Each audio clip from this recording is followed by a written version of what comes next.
Ladies and gentlemen, welcome back to the second attempt at this week's episode of Michael and Benjamin's podcast. I am the second attempt at one of your co-hosts, Michael, and I am joined by a man who has been called the second attempt at doing a podcast of Irish podcasting. It's Ben. Say hello, Ben. I am actually the 45th attempt at doing a podcast of Irish podcasting. I have fucked up many times and will fuck up many, many more. We've had some technical difficulties today, Michael. Yeah, we have, Ben. Yeah, we've, Audacity's let us down. So first of all, big not shout out to the bloody company that makes Audacity, although it is free software, so thank you very much. Look, they don't sponsor us, so there's not a lot we can do. It's not like they're going to listen to us. But still, so big shout out to them, and then big shout out to the people who make it difficult to sync up your mic settings properly. So big shout out to all teams involved. But look, now everything is fine and we're doing a podcast. Benjamin, yes. I have some news. You have news? Possibly, Ben, the reason that I made such a mess of recording that first part of the podcast there was that I'm very tired, Ben, with jet lag because I've just come back from the United States of America. You've come back from that America? I have come back from that America, and as you know, I flew to America this weekend. So as I could watch on Freeform, I could watch Cloak and Dagger perfectly legally. Because we here at the Michael and Benjamin's podcast do not support piracy in any form. Except classic piracy with eye patches and, Jack Sparrow. And the occasional blue beard or scarlet beard or ginger beard, whatever way you'd like to put it. Yeah, we support that type of piracy. But, Ben, so I've just flown back because I went over to America for the weekend to watch the 2-hour season premiere or series premiere of Cloak and Dagger, Ben. I'm sorry, Michael, a 2-hour season premiere? Jesus wept. What happened there? Well, it's 2 episodes. Oh. Yeah. That's not as big as I thought it was. No, it's probably not even 2 hours without ads, but of course I was in America watching it on television. And tell me, American television is plagued by advertisements.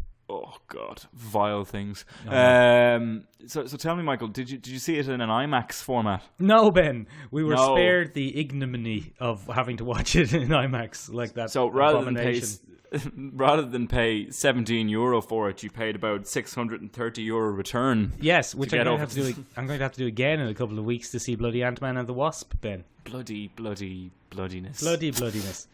Look, Ben, let's talk about Cloak and Dagger. Let's do your famous segment, Ben. What even is Cloak and Dagger? What even is Cloak and Dagger? Cloak and Dagger are a pair of runaway teenagers in their kind of classic iteration. One of the characters, the male character, I think it's Jerome. Is it Jerome? Tyrone, excuse me, got that wrong.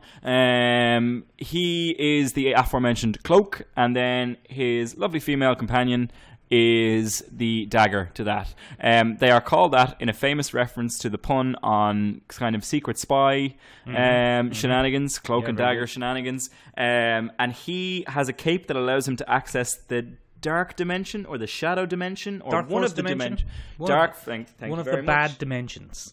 Anyway, he's exceptionally powerful. I don't know how powerful he is in the series, but in the comics he's exceptionally powerful. And they've actually used the Dark Force dimension to trap all kinds of characters in the past. It has trapped Asgardians, it's trapped Green Goblins, it's trapped... they use him as kind of a non-Geneva Convention adhering prison of sorts. And all it is a mass of shadows, and you get lost in it. And there are creatures that live in the Dark Force dimension, but you can't see them because they're made of pure darkness. And then, as a nice kind of foil to his character, you have Dagger, whose name I do not know. Could you help me out? Tandy Bowen? There we go. Thank you very much. And her power is that she can generate light in various hard light constructs in various forms. Traditionally, that come in the form of a dagger. Yeah, she shapes them like daggers and she chucks them around. Sticks them in people. They're an interesting pair. Neither is a mutant. They're genetically altered. They're accidents, aren't they, Ben? Yeah, the cloak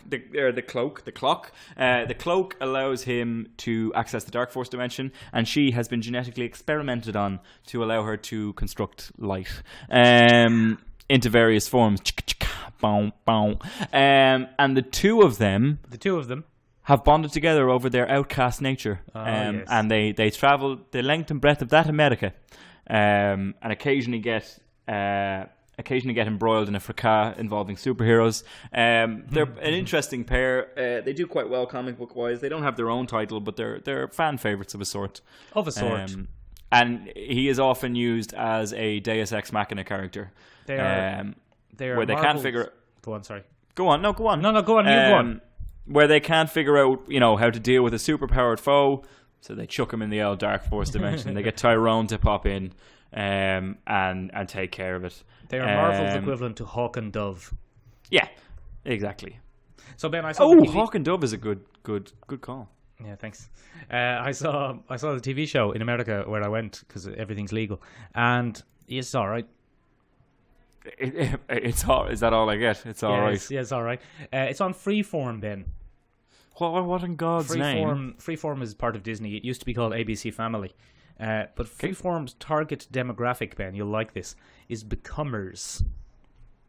What the fuck is a becomer, Michael? You're a becomer, Ben. It's what? Yes, it's from 14 to 34. It is what? It is people who are becoming. People who are not yet what they are, but they are becoming what they are. Oh, that's a pile of bollocks. So young people who are motivated and developing in the world. I wish I'd written this down, but that's a pile of bollocks. No, Ben, that is exactly what a becomer like you would say. What do you mean? What do you mean? That's exactly what a becomer like me would say. Because you're not fully formed yet. Would you get fucked? What the fuck would they know? You are becoming. You're becoming your best self. Nah, I call bollocks. Look, Ben. That's what Disney's marketing say, not I. So Disney's marketing go fuck itself. Ben, calm down, Ben. No, look, I don't like that. If you don't calm down, you're never going to become your true self. Oh, you little shit. I'm bigger than you. You little shit. Well, right now, you're acting like an awful little shit. Hold on. I'll read the thing for you. Go on. No, I won't. I'm not going to... hold on. They're committed to this life stage. Oh, no, that's wrong. Sorry. Becomers are exploring and establishing who they are becoming, personally, professionally, and romantically. Oh, they sweet live... Jesus. Shut up, Ben. Well, hold on. Ben is exploring and establishing who he is becoming, personally, professionally, and romantically. He lives in that magical and messy place between his first kiss and his first kid. Are you fucking shit? That magical messy, but hang on. Look, hang on. Look how magically messy. There's a world of difference between your first fucking kiss and your first fucking child. Yeah, but that's where you live. Holy shit! You're becoming, Ben. No, that's complete bollocks. That's the target market of Cloak and Dagger. Well, they can go fuck themselves. Ben, calm down. Your eyebrows are going to strain themselves. No, fuck them. Lower those eyebrows. You can't. No, they're staying up. This is an outrage. It's an outrage. So that's the target of Cloak and Dagger, Ben. And you'll notice that I am not in that target. No, because you're 35. I'm 30. Yes, I am. So I just about avoided it. You just about avoided becoming something. Yes, and I still haven't had my first kiss. Or your first child, although the cats might count for something. No. No. So, Benjamin, look, this is much more slickly produced than that abomination that was Marvel's Inhumans. The Inhumans. It's closer in production value to the Netflix jobs, I would say. Okay, that's cool. But very much in that becomer... I really like that phrase. It's really very much in that becomers... demographic. I fucking hate that. Ben, it's a bit on the nose in places. I would say it is. Yeah, Tyrone's backstory involves, spoilers for the first 4.5 minutes, involves his innocent black teen brother being shot by a white cop. Oh, for God's sake. Are you saying that because you hate people being shot? Yes.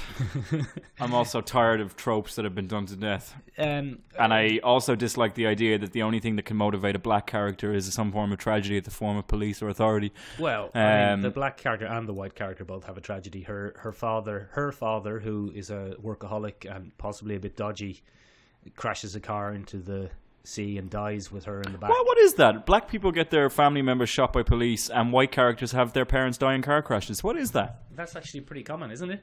Yeah, it's fucking very common. Bloody Tony Stark and Tony Stark's parents were done away in the same way. Admittedly, it was a manipulated accident. But there seems to be a real trope of, well, they were driving down a dark road and then they crashed, and that was pretty much the end of them. And then almost always, about mid-season or mid-movie, you find out, well, we told you they died in a car crash, but it wasn't a car crash. Well, we actually see the car crash in this case, so I don't think there's going to be a twist. No, it's a pretty solid car crash. It's a pretty solid car crash into the ocean. Anyway, Ben, fair enough. There's not a lot of cloaking and daggering going on so far. We're 2 hours in. It's very much a character study about teens in America. Oh, that's cool. I do like the fact that he's rich and she's poor. I think is that a thing? Is that how we're working it? Yeah, that's a nice little twist. Okay. He comes from a wealthy middle class family. I can get behind that. And she is a street rat. But she's your typical Hollywood street rat, a very attractive blonde girl who's sometimes a little tiny bit dirty. A little bit of scruff, but it's well-placed scruff that kind of accentuates cheekbones. Contour scruff. She scrubs up well for when she's doing a graft or a con. Oh, excellent. Contour scruffing. But look, excellent. I think there's potential for it to be not bad. Is it going to be romantic or is it going to be sibling-like? No, it's romantic for sure. Okay, romantic. That's one of the interesting things about the Cloak and Dagger characters. Sometimes he's like her older brother. Sometimes they're a couple. It's all very murky. No, they're definitely going to be a couple. It's a romance. We're fixing to get the ride. Good man, Tyrone. Get that leg over. Yeah, it's one thing that's interesting about it is how old she's playing it and how young he's playing it. They're supposed to be roughly the same age. But he is very much in high school. Well, you see, he has the naivete of a middle class background, and she has the hard graft and experience of a street urchin. That's the thing, exactly. And her mother is a drug addict and everything. Classic. It is not horrible, Ben. All right. So should I give it a watch? I don't think you'll like it. Did you like Runaways? No, not particularly. It's even more teen drama than Runaways. I actually went back to the Runaways comic recently and found it quite difficult to read. Yeah, it's not great. Yeah, I went back to it recently and no, it's not great at all. Very Whedon. Even though you are very much the target demographic of Cloak and Dagger, I'm apparently a fucking becomer, am I? You're a becomer. Look, you're becoming angry, aren't you? That's one thing you can become. Job fucking done, Disney. Ben, in other TV news... we're going to have to stop the podcast here because I want to go off and get my first fucking kiss or first child because apparently those two things are very closely related. No, you're between them. Are you sure my first kiss doesn't give me my first child? Are you sure that's not what Disney's trying to explain to people? You're between them, Ben. That's what makes you a becomer. No, look, it's a fucking try and become. What 10-year-old is getting their first kiss? No 10-year-old. It's 14. Disgusting bastards. Ben, try and become more calm. No, fuck it. Fuck them all. Podcast is over. Christ, I'm done. Anyway, Ben, let's move on from your tirade of vulgarity and talk about The Walking Dead.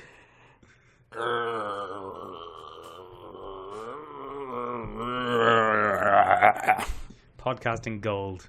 Podcasting gold. Yeah. I think when people talk about The Walking Dead, this is the most important question. What's the most important question? This is the question that people ask each other. And our mutual friend Glenn asked me this the other day, actually. When did you lose interest in The Walking Dead? I made it to season 3 and gave up. Very good. Because the big news now is Rick Grimes, who's actually an Englishman. Andrew Lincoln, the Englishman from Love Actually, will be leaving the series after season 9. What? Yeah, I know. Crazy stuff altogether. Do we care, Michael? Oh well, I certainly don't, Ben. Yeah. I still read the comics religiously. Well, not religiously. I don't have a little mat that I put down and. Yes, you do, Michael. We've all seen the tiny room when it's pointed towards Image Comics headquarters, which is where? Which is Northwestern. In Image Comics headquarters, you have to pray facing Image. It's a really common thing. Yeah, Ben. I don't know. I don't really care. I haven't watched a lot of Walking Dead. I think it's so diverged from the comics that it's not really a comic-based series anymore. Anyway, it's just it's just a dull drama. Daryl is to take over as lead actor. Yeah, Daryl Hammond. Are you sure? Daryl Dixon? Daryl Dixon, and Norman Reedus. Sorry, Norman Reedus is the actor. Daryl Hammond is not. Did you get Daryl Hammond? Is that Daryl? Did you try and masculinize Daryl Hannah? Is that what's going on? I don't know what's happening there. I would be interested to see Daryl Hannah take over from Rick Grimes. That would be very good with the eye patch and everything. I would actually watch again. I'm trying to find out who Daryl Hammond is now. I think it's a combination of Daryl Hannah, 90s heartthrob Daryl Hannah, and Richard Hammond from Top Gear. No, Daryl Hammond is actually an SNL impersonator. Oh, and he is famous for his Donald Trump impersonation at the moment. Oh, no, but SNL like using Alec Baldwin for that. Not Alec Baldwin. Yeah, Alec Baldwin. But occasionally they allow Daryl Hammond to come in and do it as well. So that's why he's famous, and that's why I know who he is.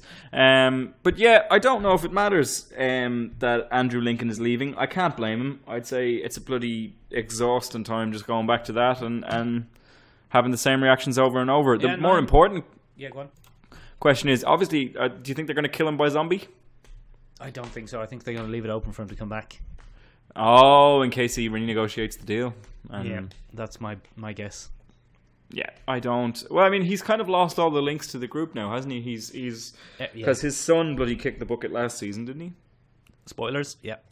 Spoilers, not spoilers. Come on. Spoilers for a show that no one cares about.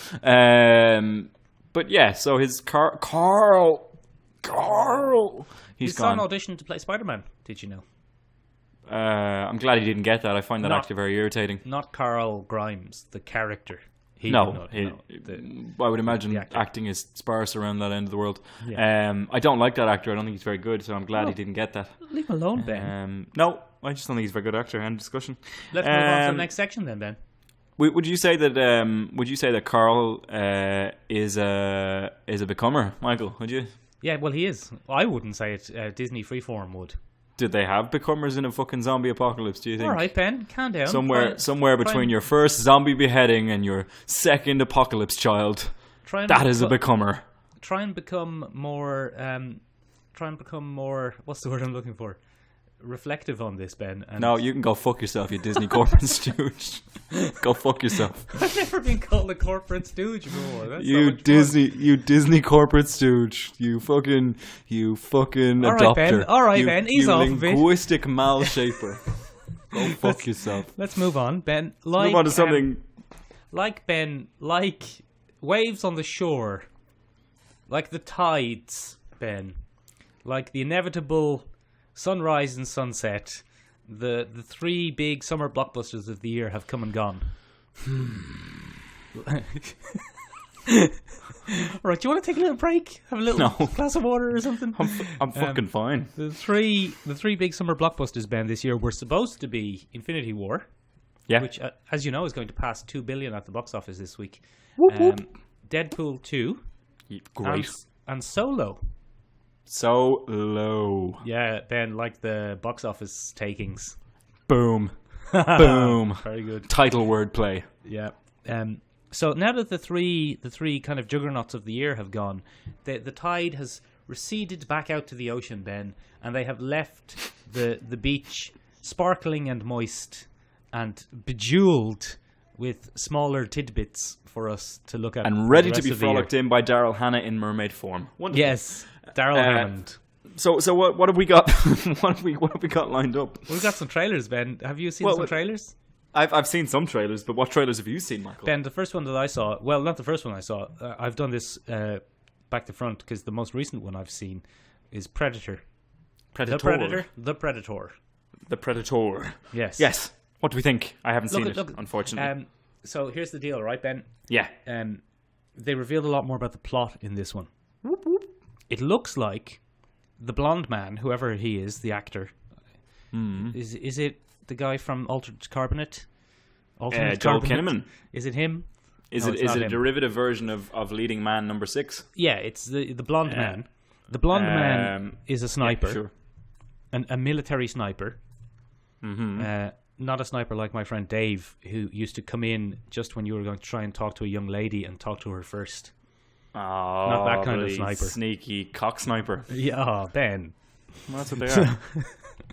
You're cock snipers are a real problem. You're becoming very vulgar, Ben. Yeah, well, apparently given the fucking range of ages that I can go between and experiences. So anyway, right, here we go. The sniper man, he is sent to investigate a crash, and it turns out that it's the Predator, and the Predator kills his whole squad, as you would expect. No. Yeah, he's like, oh no. He's like, over here. And they go, over where? And he goes, over here. And then he kills them. But when he goes back, Ben, nobody believes him. Ah, classic. So he gets sent on a bus to the loony bin. Ooh. Can we say loony bin still, or is that... It's probably politically incorrect, but as a madhouse. becomer, I've decided to adopt it and go backwards. Going to become a 90s era throwback. Oh, God. So he's on the bus to the loony bin, the loony bus, and the bus, which is full of other loony criminals, gets attacked by a predator, Ben.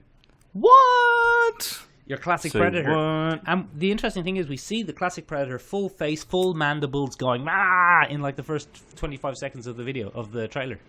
Excellent. But then, Ben, here's the twist. Very good. Sorry. I felt like adding that in there. Full mandibles. Full mandibles. Over here. So, as the predator is trying to kill Joel Kinnaman, who it isn't, he gets attacked, Ben, by another, even more bigger predator. A super predator. Some sort of hybrid predator. And therein lies the most exciting, but also the most disappointing part of the trailer.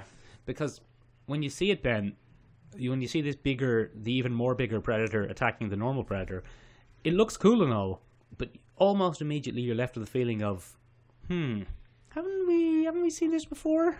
1,000,000 times. Well, not necessarily 1,000,000 times, but there was more bigger predators, at least in Alien vs Predator 2. Because we had an alien predator hybrid. Yeah, and there was now Chestburster got on in. Yeah, there was even more bigger predators in Predators. They were very big. They were ancient predators. Ancient prejudices. Ancient prejudices, yes. Each predator represents an old-style racism or sexism. And they go around and they besmirch people with those... Ancient prejudices. Ancient prejudices. So then, here's the thing though, Ben. It's a Shane Black, this one. Do you know who Shane Black is? Yeah, Shane Black is bloody Lethal Weapon, Iron Man 3, directing Son of a Gun. Yeah, had a exactly. Great movie out 2 years ago called The Other Guys. Or The Good Guys. Or The Good Guys, yeah. I think it's The Other Guys. Might have been The Other Guys. No, it's The Good Guys. The Other Guys was Marky Mark and... Oh, Marky Mark and Will Ferrell. Ben, you actually said this. You made a little mistake in the video a couple of weeks ago, and I had to check it in the video and put up a picture of the good guy, the nice guys. The nice guys, that's what it is. I had to put up a picture of the nice guys, even though you repeatedly said the other guys. Oh, did I? Yeah, it doesn't matter. It is the nice guys. You're absolutely right. Yeah, Shane Black. He's a decent old director. I'd be interested to see what he does with it. And Ben famously enjoys a twist. What a twist! Yeah, he does. Because we are, as you would say, living in the era of the trailer which lies. The deceptive trailer. Yes, very good. Deceptive trailers, promos in disguise. Yeah, smooth as butter. Smooth as butter there. Got it in one. Speaking of Decepticons, Ben. Fuck. Go on, do your little lead in there. No, I can't. I'm not in it anymore. Promos in disguise. Yeah, we'll have that in there. But bloody. Speaking of Decepticons or lack thereof, there was another new trailer for a bloody Transformers franchise. Bumblebee trailer dropped this week, Michael. That's very true, Ben. Yeah, it looks interesting. Looks like a complete tonal shift, if you ask me.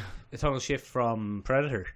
A total shift from Predator, but also from the previous franchises. What would you say jumps out at you when you think of the original Transformers, the Bayverse Transformers? How awful they are. Yeah, go on. Give me more, because you. I think, and I know you object to me when I call you an avid fan of something, but you're an up to date fan of the Transformers. I'm a pretty big Transformers fan. Look, I'll show you here. In the comic books, for example. I read the comic books. I collect the toys. But I even have some of the movie figures, Ben. I'll show you. Here's movie Bumblebee, actually. I'm going to have to stick this in the video now. Gives no look at that. I'm going to cause a landslide. Oh, no. Oh, no. Transformers landslide. The tiny room is dying. There's actually a Transformer called Landslide. There's movie Bumblebee from the original from the original movies. Oh, look, there he is. There he is. He's a Camaro. Ben, He's a Camaro. Yeah, isn't he? Chevy Camaro. Yeah, it's interesting. The movies, Ben, are no good. Why? Because, Tell me more. Well, Tell me why. Tell me, sweet little wise. Visually, the Transformers are pretty much indistinguishable. You've got Optimus Prime, who's a big blue truck. Yep. You've got Bumblebee, who's a yellow car. And then Not great. all of the rest of them are basically angular masses of shiny metal. Yeah, there's no character design in them. They're scrap metal that moves around. Exactly. And their characters, their personalities, they're not really personalities, are they, as such, so much as just stereotypes? What personalities, Michael? Well, some of them are stereotypes. You had Drift in the last one. Was he a black man? No, he was stereotype. Japanese. Oh, he's a Japanese stereotype. Yeah, so he had a sword and he went, "Oh, we have to stop the Decepticons." Did he bow a lot? He did bow a lot. He turned into a Japanese car. I don't think he even turned into a Japanese car, interestingly enough. He turned into a Bugatti. A Bugatti? Oh, that's weird. not... It's not totally accurate. That's not in Optimus keeping with Prime, the concept. Ben. Optimus Prime is one of the worst characters in modern post-pop culture history. In that he's kind of a righteous shepherd type character, but is boring as dirt as a result. He's very righteous. He's very violent. He is incredibly aggressive and uncompromising. Yeah, I think he's terrible. Oh, he's awful. Yeah. He says things like freedom is the right of all sentient beings, which is a throwback to the original series. But then he also grabs the Decepticon and says, "Give me your face," and then rips his face off. Oh, I thought he kissed him the way you described that. No, he just rips his face off. So yeah, then a lot of people don't like the Transformers films, and I am one of them. I would be right there with you. I think they're weird, they're sexist, they're misogynistic, they have paedophile undertones occasionally. I think it's bloody weird. I think it's time for a reboot, which is very fortunate because this trailer is completely different, Michael. It does look quite different. Miss Haley Steinfeld is going to take over the lead role from a Mr. Sam Witwicky, from a Mr. bloody Shia LaBeouf. There are no hot pants leaning over cars in this one, Michael, which I'm actually completely okay with. There's no Rosie Huntingtons slinking around anywhere in this particular one. What there is a coming of age story. What is a little bit unusual, Michael, is that they seem to be referencing the first, one of the things that really jumped out to me is the quote at the beginning of the trailer, which is Bernie Mac, the late Bernie Mac, giving his salesman spiel to Sam Witwicky, where he says it's a mystic bond between man and machine. And they have this, but they have it in reverb and echo. Dramatic music playing dramatic music, and it's, it's like dun, dun, and it's this big epic moment. But that was a comedy scene in the original trilogy, Michael. So I couldn't figure out why they included that. It's very peculiar, all right. It's very strange. I mean, if Bernie Mac wasn't dead, Ben, they would not be playing his speech. Absolutely not. They're cashing in on a man's death, which, first of all, boo. Yeah. But second of all, it doesn't fit the overall thing. I did have immediate ringings of Herbie hits the gym. That was my original response to this trailer. Benjamin. Yes. Can I interrupt you there for a second? Go on. Very interesting that you said Michael. that. It's very interesting that you said that. Why did you think of Herbie hits the gym? Because he's a Volkswagen Beetle in this iteration. He is not the Camaro that I have come to know and associate with slow motion carnage. Hopefully, there's no slow motion carnage in this one. It's interesting you say that, Ben, because the original Bumblebee, 1984 Bumblebee, was a beetle. Oh. We should probably point out for American listeners that a beetle is what a bug is called in Europe. They call it a bug, do they? They call it a Volkswagen bug, a VW bug. Is beetle too specific for them? I think so. Like, what's a beetle? Do you buy a beetle between your first kiss and your first child? Yes, it's a real becomer's car, to be honest. So it's a becomer's car. This is a story about Haley Steinfeld becoming a woman. So Bumblebee was a beetle. He was actually a super deformed beetle. What's a super deformed beetle? It's a Japanese thing, Ben. He was a cute beetle, a little squished up beetle. But he was always a beetle, and he was going to be a beetle in the original in the 2007 films. But there are two factors which became important. Factor one was Volkswagen themselves, for a long time, refused to be associated with Transformers because of their... That sounded like a genuine why, Ben. Well done. Because of their association with war and Nazis. And you probably wouldn't want that in a bunch of robots going around, would exactly. you? So they always kind of wanted to be disassociated from war toys. But now they seem to be okay with it, especially after the scandal and stuff of Volkswagen from the last few years. And Hitler famously tried to make super soldiers out of Beetle cars. No, I think you've become confused there. Oh, have I? Yeah. Is that not accurate? Although that would be a good comic, wouldn't it? Such a classic becomer thing to say, I suppose. Just rewrite history to my own ends, huh? The second what a thing becomer. Is, when they were proposing the Michael Bay movies, someone, probably Michael Bay, said that if he was a Beetle, it would remind people too much of Herbie. Oh. And so I seem to have proven that point somewhat, have I? By automatically associating it. You see, for me, the Herbie franchise is, first of all, very out of date, but secondly, the one that I associate it most strongly with is a Lindsay Lohan vehicle. Get it? From 2001, 2002, in and around there. Something like that, yeah. Something like that. In the early 2000s, anyway. We'll mark it down to that.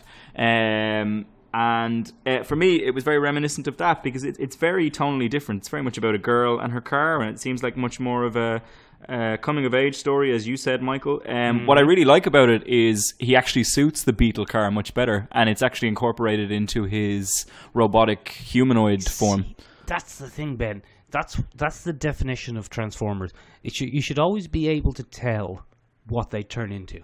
Yeah, and I think that was quite cool in this one, where he seems to have a lot more character. He still can't talk. Yeah, I'm not a big fan of that, to be honest. Which leads to a rather unusual Rickroll moment, where she plays Rickroll on a cassette tape. That song isn't actually called Rickroll. It has a Rickroll moment, I said. And then what I should have said was that she plays Never Gonna Give You Up by Rick Astley. Never Gonna Let You Down. Which again go on. Screams to me that Hollywood just doesn't know how to make a pop culture reference to save its fucking life. Well, unless they're Deadpool. But hang on, Deadpool is an exception to most Hollywood rules. Yeah, I think, that's true. At this point. But yeah, I'm cautiously optimistic for this one, Michael. I think the action looks good. I think the animation looks great. The character design's on point. And it's about time I didn't have to look at a bunch of slow motion metal things humping each other and trying to get off with teenage girls. Yeah, it's good. I think there's a lot of positive things about it. Haley Steinfeld, I think, is one of the most positive because she's a very sexy, very attractive lady, but not in a horrific, exploitative Michael Bay objectified kind of style. Yeah, there's no hot pants, there's no leaning over. Remember the whole thing, I think we talked about this on the podcast before, Ben. Michael Bay, writer and director of the first Transformers movie, cast Megan Fox in his movie and called her Michaela Baines. That's so strange. It's not strange, it's weird. They're synonyms. It is strange, Ben, you're right. It's horrific. But it looks like they've avoided that this time by casting a nice normal lady who's still attractive. Nice normal lady who's still attractive because you don't have to wear hot pants to be attractive. Yeah, you don't have to lean over. You just have to be attractive. Yeah. Also, here's the other good thing. Starscream is back, and he looks like Starscream. Oh wait, hang on. So there is a Decepticon in the trailer there somewhere. I didn't see it. He's a jet. He's a jet. He's a jet. It's a Starscream. Yeah. Do you reckon that his design will equally reflect the car to which he transforms? Well, he turns into a jet. The vehicle to which he transforms. That's what I said, Michael. It's interesting. It's set in the 80s, and the original Starscream was an F-15 Eagle fighter jet. But this Starscream looks like he's going to be an F-4 Phantom jet. I don't know why they've changed it, but he's the right colours and shape. Do you think he'll have a holographic projection of Tom Cruise piloting him? That would be amazing. But Tom Cruise flew an F-14, not an F-15. Ah, well then it's impossible. Then that's Navy. That's Navy and Air Force. I mean, you're right. In a movie featuring transforming giant robots, you do want as little anachronistic references as possible. Exactly. Look, Ben, I've been speaking to Transformers fans about this, and the mood, because some of my friends are Transformers fans, the mood is generally cautiously optimistic. Yay! I think it's time for a tonal reboot. I think it looks good. I think it'll bring a new generation of younger people into the Transformers franchise. We're kind of hoping that it's going to be an X-Men First Class-esque soft reboot. A Because, prequel. It is a prequel, unfortunately. But we're hoping it's going to be a soft reboot that is going to do well.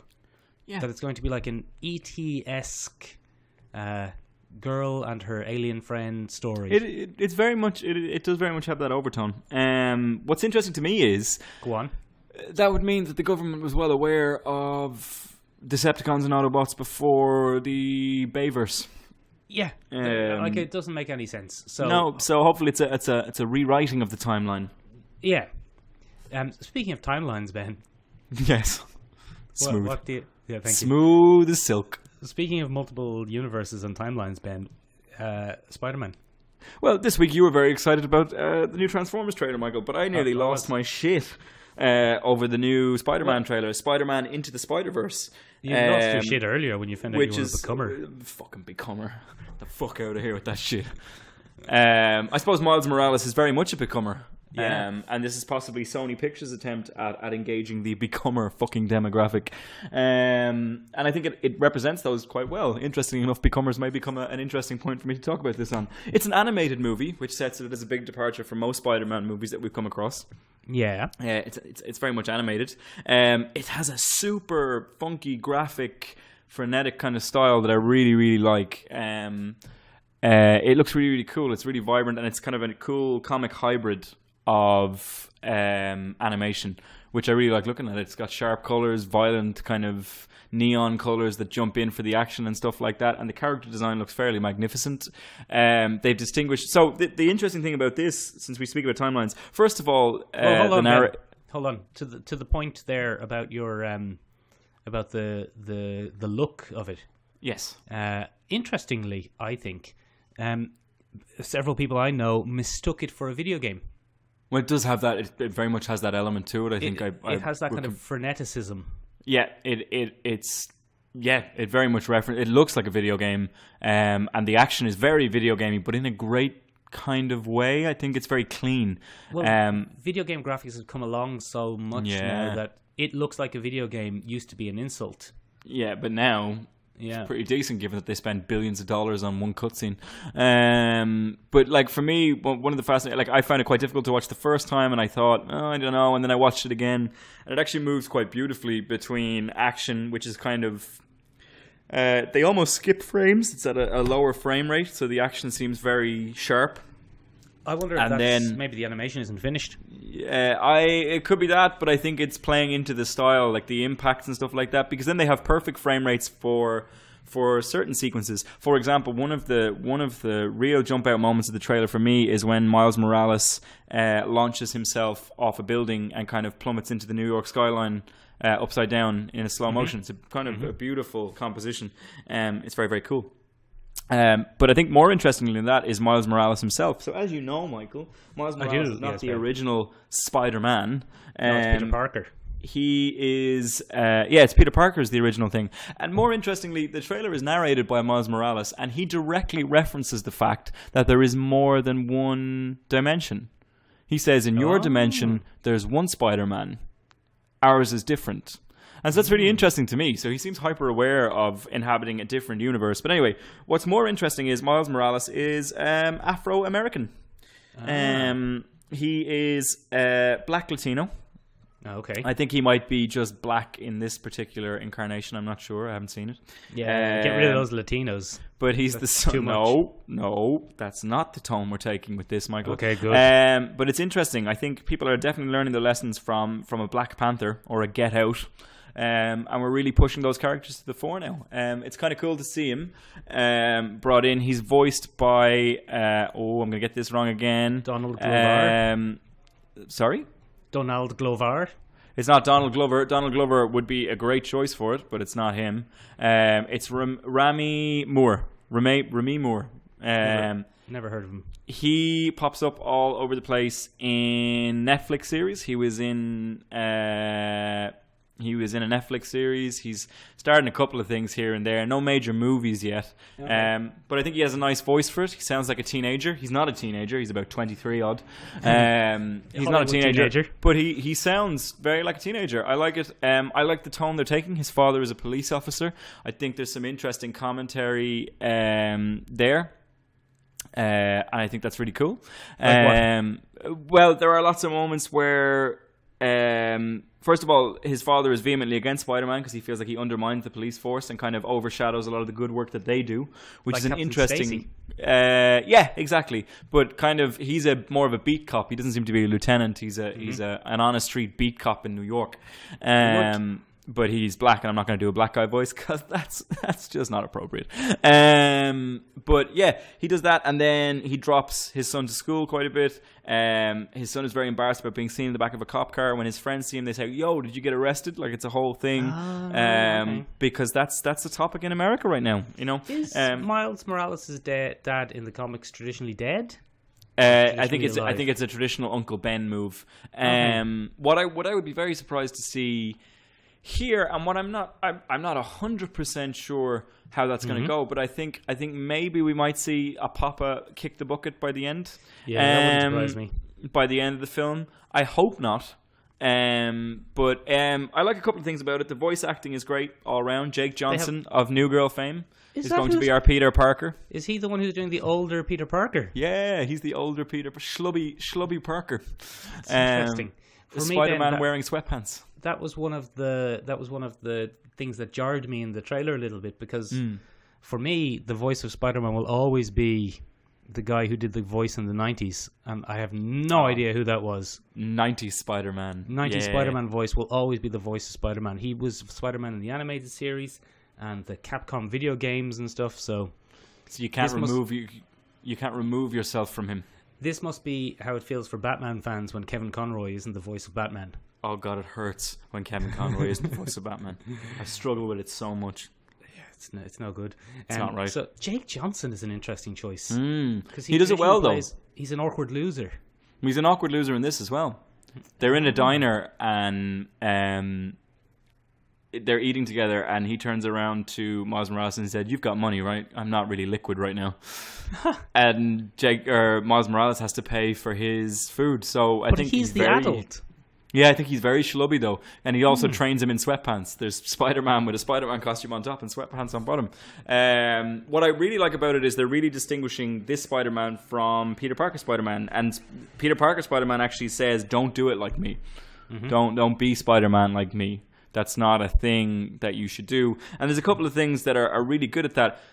Peter Parker's graphics and spider sense are in blue and red, and Miles Morales' are in green and purple. So they really distinguish on all levels how this works. Also, the way Miles Morales moves as Spider-Man is much more elegant, and the way that Peter Parker moves as Spider-Man is very energetic and jagged and kind of agile, as opposed to the thing gangly. Yeah, but in a really kind of cool, quick way. So I really like what they're doing. I'm incredibly optimistic for it, and I hope it's good. I think it's going to look great. But then again, I'm an avid fan of the animation. Such a big comer. But yeah, that's my whole thing. I love an animated romp. I'm not as enthusiastic as you, Ben. It's not that I'm not enthusiastic about it. It's just that I always get a little worried about animated versions of things which aren't usually animated coming out in the cinema. But why is that, Michael? Well, Star Wars, Clone Wars, if you remember. Once bitten, twice shy, Michael. Several times bitten. Think of other things which aren't traditionally animated, which became animated and then were released in the cinema. I don't think there are that many, actually, now that I've started that sentence. Yeah, but it was a nice thought, Michael. It would have been a great way to move on. I think it's just Star Wars. If you'd been successful there, can you imagine the clicks we would have gotten if that had been a smooth transition, Michael? Oh no, it's too late now. Such things as dreams are made of. Yeah, Michael, so you recently started a little promotional campaign on our Instagram. By the way, Michael and Benjamin's podcast is on Instagram. You can find us there, leave us a comment, and check out what we're reading comic book wise. At Mick and Ben? We are at Michael and Benjamin's podcast, I think is what we are. At Michael and Benjamin's podcast. At Michael and Benjamin's podcast. So check us out. We're there. We let you know. We always have a link to the latest episodes, and we try and keep you updated on our quirky little lives. Michael has a great sense of humor. He often engages. Ben. Thanks, Ben. I'm a moody git and I don't really participate in actual photographs. But then again, I am a becomer. I'm too focused on either getting my first shift or my first child. Let it go, Ben. So I don't have time for Instagram. Fucking becomer. So anyway, he does a little comic book roundup, and it has actually reinvigorated my own love of comic books, and I've been trying to keep up a little bit more. So thank you very much for that, Michael. I really enjoy. Isn't that why the podcast exists? That is why the podcast exists, because we look at all things pop culture, specifically in the realm of comic book superheroes, and very, very. I suppose literature-based comics and things like that. We're big fans. But this week I picked up 2 number ones, which I think have really kind of set a new tone for comic books. One of the number ones that I picked up this week was the Immortal Hulk. So as you know, the Hulk was recently Amadeus Cho. In Marvel's attempt to engage and appease the SJW demographic. They made the Hulk an Asian super genius teen. And that was totally cool. It would have been great if they had Amadeus Cho kind of irradiated in the same kind of gamma explosion and made a new Hulk. But they didn't. They took the original Hulk and they put it into Amadeus Cho. Which, first of all, upset... No, not like that, Michael. Come on. It upset a lot of hardcore Hulk fans because that implied that Banner and the Hulk were 2 separate things. Okay. And that's not traditionally, I think, how... fans look at it. The Hulk is very much a manifestation of Bruce Banner's rage. Like Jean Grey and the Phoenix Force. Depending on which iteration you read, Michael. Depending on which iteration you read. If you'd like to hear more of our thoughts on Jean Grey and the Phoenix Force, check out last week's episode. Boom. Just hitting it straight out of the bat. Just like wham, wham. So many references. Where are we going with this? Anyway, talk about the Hulk more. Michael, describe what you see as the Hulk to me. What do you think of the Hulk? Who is the Hulk? He's a big green man. He's a big green man. He's a big giant green man. He's very angry. He is. But he shares his body with like a super scientist man. Yeah, he's very, very timid and nerdy. Yeah. But Ben, it's very hard to make interesting team-up comics with a super nerdy science man. So when he's in the comics, he spends most of the time as the Hulk. Yeah, because nobody cares about a super science nerdy man. Well, I think it's interesting. Over the years, they've kind of struggled with the Hulk. We've done a bunch of different things with the Hulk. I think the most significant ones of late was probably the Ed McGuinness, Jeff Loeb run, where they turned him into kind of Loeb, where they turned him into a reluctant hero character. They had World Gladiator Hulk, which is what was referenced massively for Ragnarok. They had Hulk on a different planet. They had Worldbreaker Hulk, and they've always trying to come up, but they're always trying to figure out whether he's a hero or a villain. And interestingly, when he's a villain, he becomes massively overpowered. And as you've pointed out before on the podcast, when he's a hero, he exists to show you how strong a villain is. Yeah. And I think that's really, really interesting. However, modern Hulk is completely different to the Hulk as he was imagined in his original 1962 run.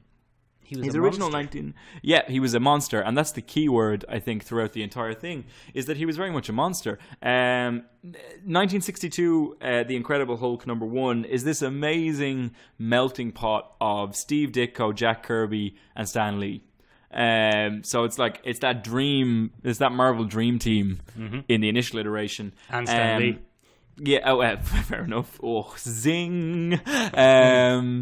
Yeah, fair enough. But they were really trying to figure out what this monster was that they had created. I think it's really interesting because it is such a horror comic in its original run. The Hulk is a misanthrope. He hates humanity, and it's not puny humans. That's not the way he looks at it. He looks at them as like morally decayed and not worth his time. One of the quotes from the original comic that really stuck out to me was, why would I ever want to be human? That's something he says to someone. And the Hulk is very articulate in the original comic. He's not the big, dumb monster, rage monster, but he hates humanity. And he's way more a manifestation of Bruce Banner's misanthropy than he is a thing. And he's interestingly... Jekyll and Hyde. Huh? Yeah, it's Jekyll and Hyde. Exactly. That was where the inspiration came from. And he only becomes the Hulk at night. Yeah. But he's come very far from that iteration, except for this new Immortal Hulk run.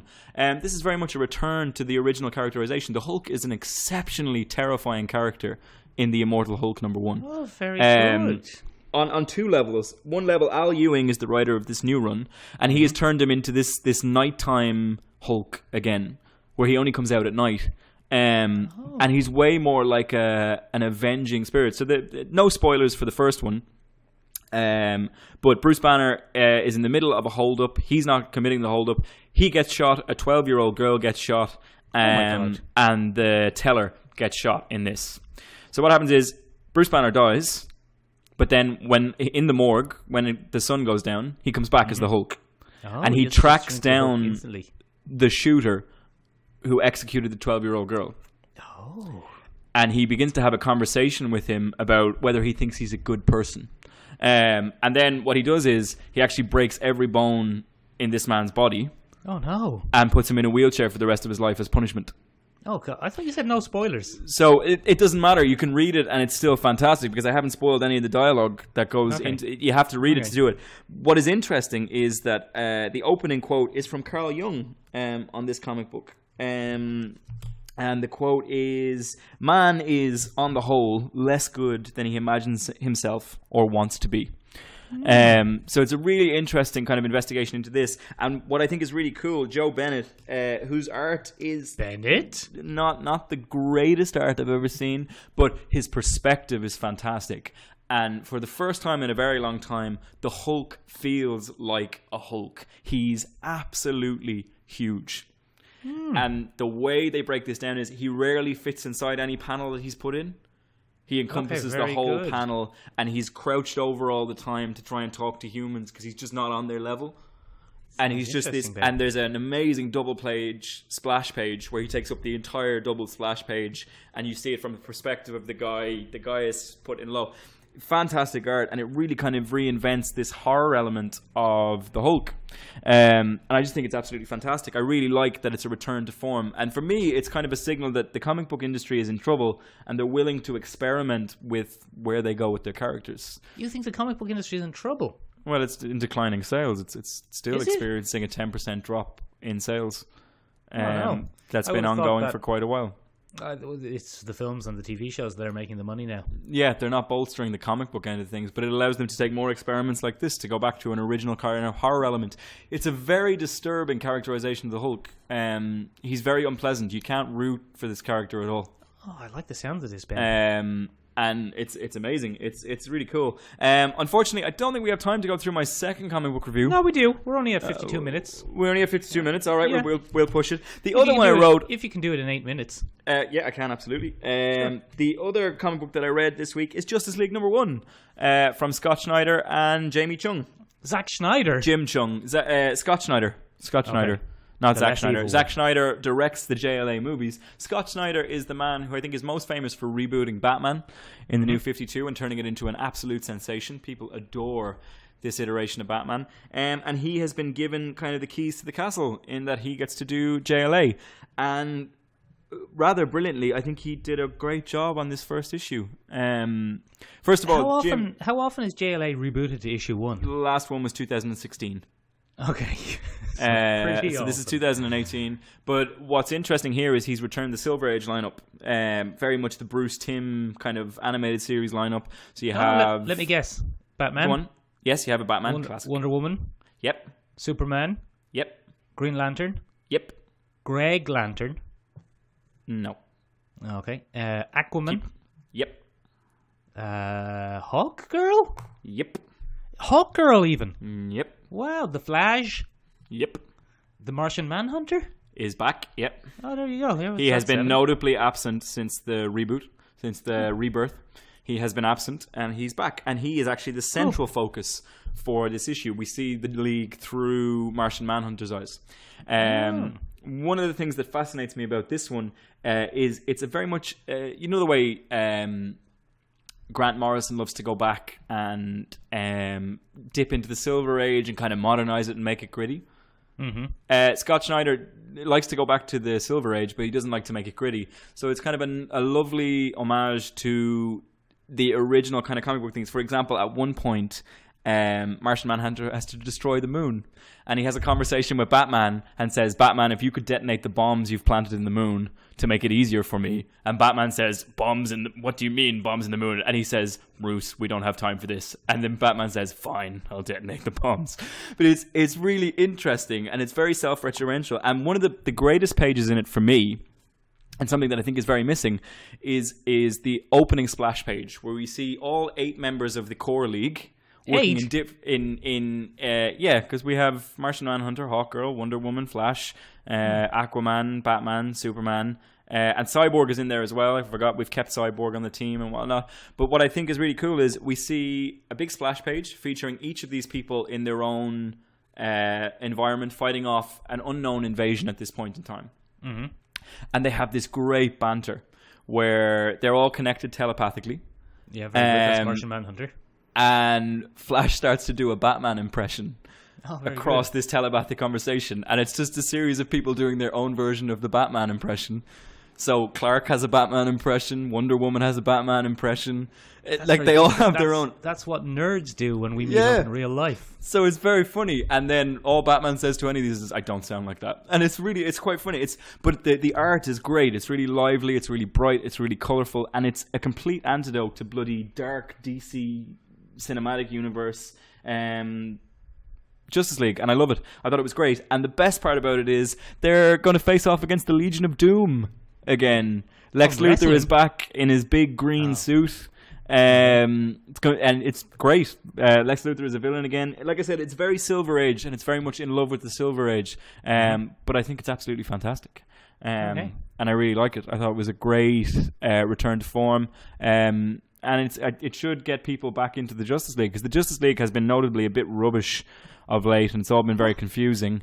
Because we haven't had the Martian Manhunter or anything like that, and he's back in full form as a member of the League. Green Arrow's in there doing his usual thing. It's great. A really nice return to comic book form. So that's all from me on that end of things. But I just want to say thank you, Michael, because it's your little segment that has allowed me to fall back in love with comic books. Ah, great, Ben. Hopefully other people too. Yep, so that's our little rant for the week. Let us know what you think. Have you read The Immortal Hulk #1? Have you read JLA #1? Do you like the original roster of the thing? Do you like Carl Jung being quoted in comic books? More importantly, are you looking forward to living through a girly E.T. fantasy with Bumblebee? Yes. And are you psyched for Thing? But the most important question of this week's episode is, do you think Becomer is the shittest term to be invented by a goddamn corporation in the last 20 years? I do. Let us know what you think down below, ladies and gentlemen. All right. That's all from us. I'm off to go have my first child, or possibly shift my first woman. I'm not sure. Stop taking it so personally. Stop becoming irate. Go fuck yourself, Becomers. Okay, bye everybody. Bye everybody.